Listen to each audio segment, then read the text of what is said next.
Di video kali ini kita akan membahas apa yang dimaksud dengan komponen pendukung pada sebuah komputer. Tentunya dalam bentuk hardware. Kita akan bahas jenis serta fungsinya dari masing-masing komponen tersebut. Jangan kemana-mana, tonton videonya sampai tuntas.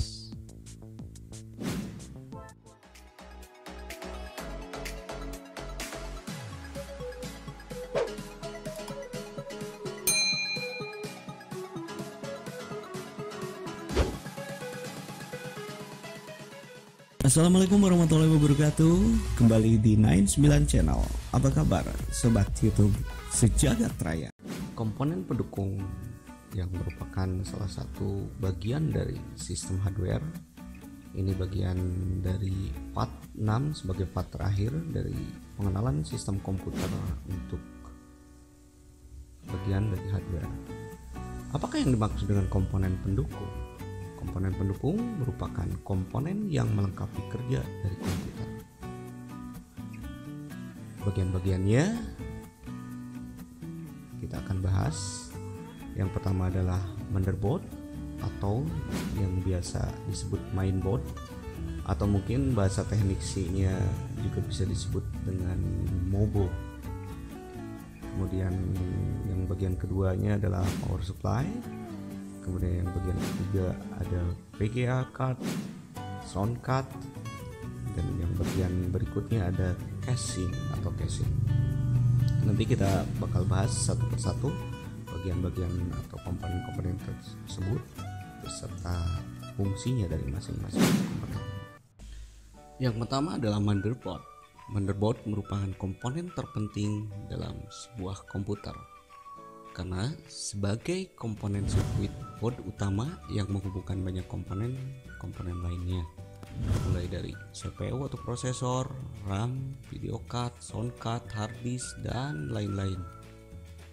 Jadi motherboard itu kalau bahasa kitanya itu adalah papan ibu ya, induknya.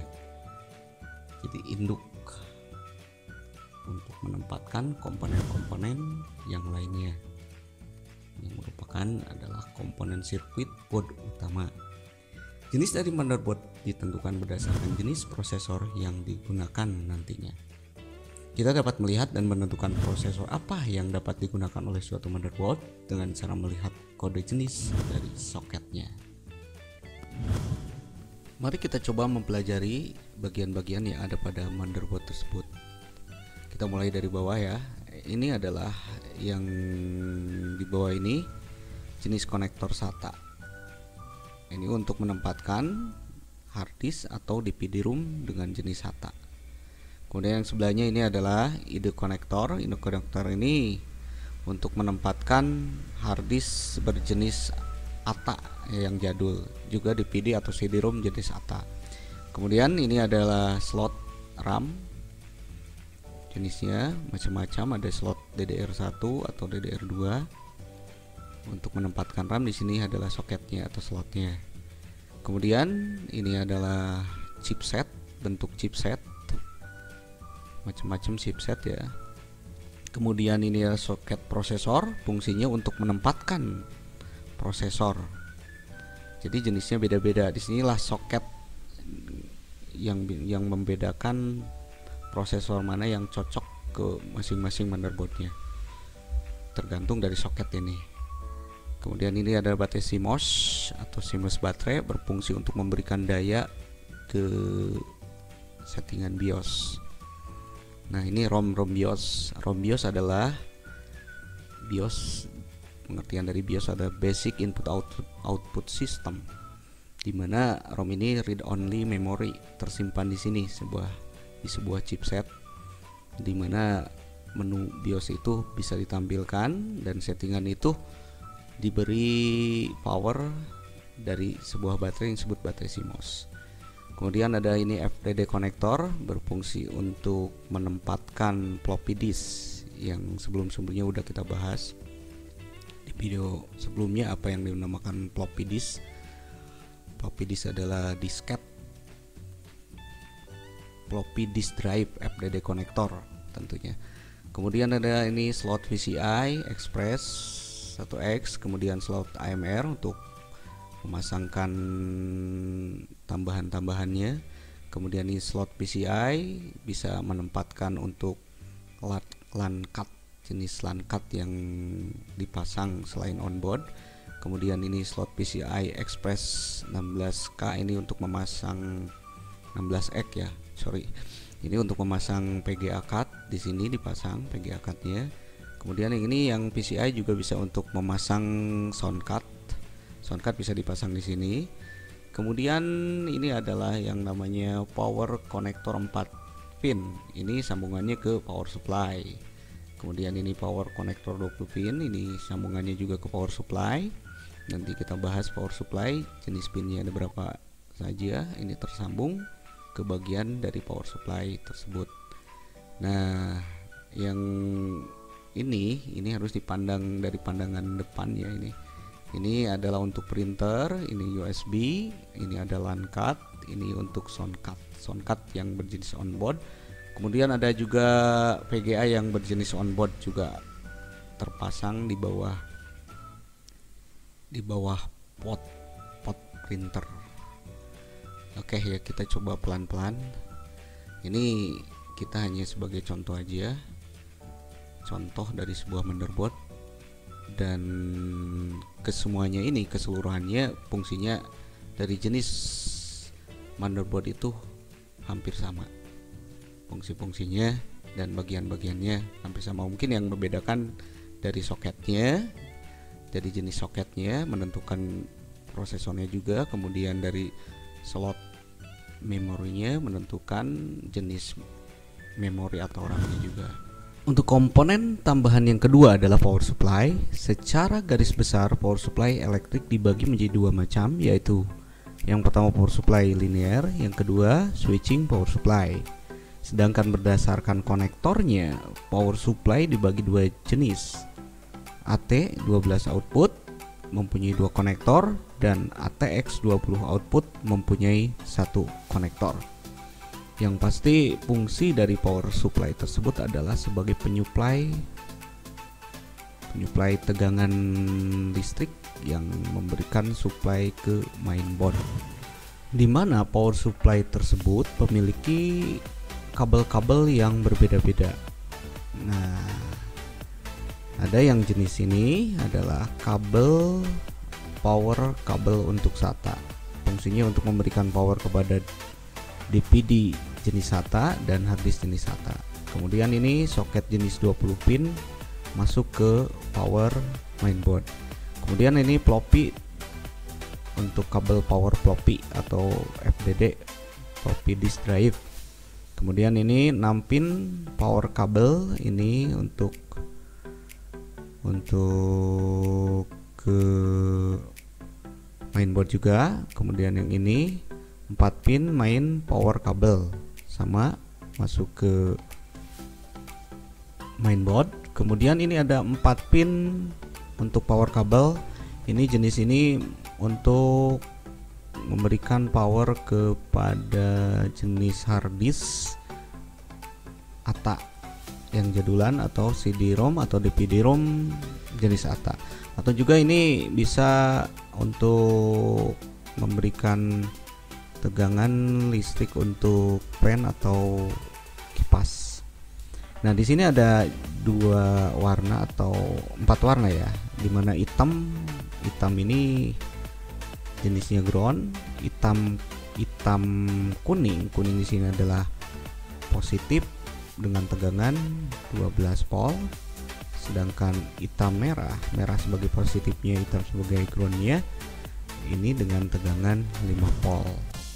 Komponen tambahan yang ketiga yaitu PGA atau yang bisa disebut video graphic adapter. Ini udah jelas, kartu PGA atau PGA card adalah video graphic adapter, berguna untuk menerjemahkan output keluaran komputer ke monitor. Adanya tampil ke monitor itu harus adanya PGA. Si PGA ini terutama yang dipasang di soket atau bukan onboard, ini memiliki kapasitas. Makin gede kapasitasnya, maka efek gambarnya makin lebih tajam, dan kinerja dari sebuah komputer tersebut makin tambah ringan dan mumpuni. Tujuan dari pemakaian untuk game ataupun untuk editing sebuah video ataupun editing grafik-grafik yang notabene membutuhkan tampilan atau efek-efek gambar yang lebih tajam. Jadi makin gede kapasitas memori dari VGA atau virtual atau video grafik adapter tersebut, maka si tampilan di monitor akan efek gambarnya akan lebih tajam dan lebih jos. Ini penggunaannya untuk komputer-komputer yang memiliki fungsi yang lebih berat-berat, misal tukang main game biar nggak nge-lag, biar efek gambarnya 3 dimensinya lebih nyata, lebih wow, maka ditentukan harus dengan VGA yang mumpuni kapasitasnya. Biasanya contoh mereknya dari VGA itu adalah Nvidia, Radeon dan lain-lain. Maaf belepotan ya. Kita santai-santai saja. Kita belajarnya santai-santai saja. Kemudian yang keempat adalah sound card, kartu suara. Nah, ya, perangkat ini berguna untuk mengeluarkan suara jelas. Karena tanpa adanya sound card tidak akan tampil suara ke speaker. Nih, si sound card ini harus terdeteksi. Nanti di video berikutnya kita akan belajar komponen atau software pendukung hardware. Jadi antara hardware dan software itu harus berkesinambungan, saling keterkaitan. Perangkat ini kurang lengkap jika tidak adanya speaker. Nggak akan ada suara ya kalau tidak adanya speaker. Jadi ada jenis sound card yang onboard dan ada jenis sound card yang dipasang di slot PCI seperti yang udah kita bahas sebelumnya. Jadi beda banget kalau yang onboard sama yang terpasang sebagai tambahan di soket. Dia lebih efek suaranya lebih jelas, kemudian stereonya atau mungkin efek treble bassnya lebih mantap. Karena itu kita perlu menghubungkan speaker dengan sound card. Jelas kalau tanpa ada speaker ya nggak akan ada suara ya, yang telah terpasang dengan sebuah kabel yang disambung langsung ke sound card. Itu ya sekilas tentang sound card. Kemudian yang terakhir adalah casing. Jelas kalau udah casing itu udah dibilang ya udah tidak asing lagi ya, casing adalah pembungkusnya, bajunya. Jadi adanya casing ini lebih rapih, lebih tertata. Si mainboardnya bisa terpasang di casing, kemudian komponen-komponen yang lainnya seperti DVD-ROM ataupun hard disk bisa dipasang juga di casing.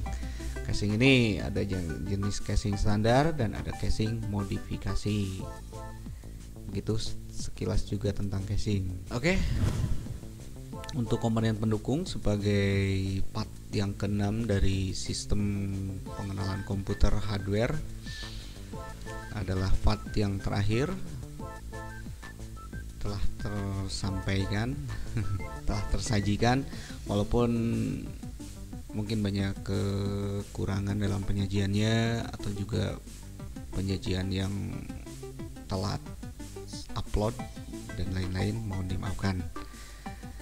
Untuk video berikutnya kita akan bahas software ataupun bahas pemakaian aplikasi dan lain-lain, atau boleh sobat-sobat YouTube request di kolom komentar untuk video berikutnya. Mohon maaf jika ada tutur kata yang salah dalam penyajian yang kurang dimengerti. Dadah, bye bye. Assalamualaikum warahmatullahi wabarakatuh.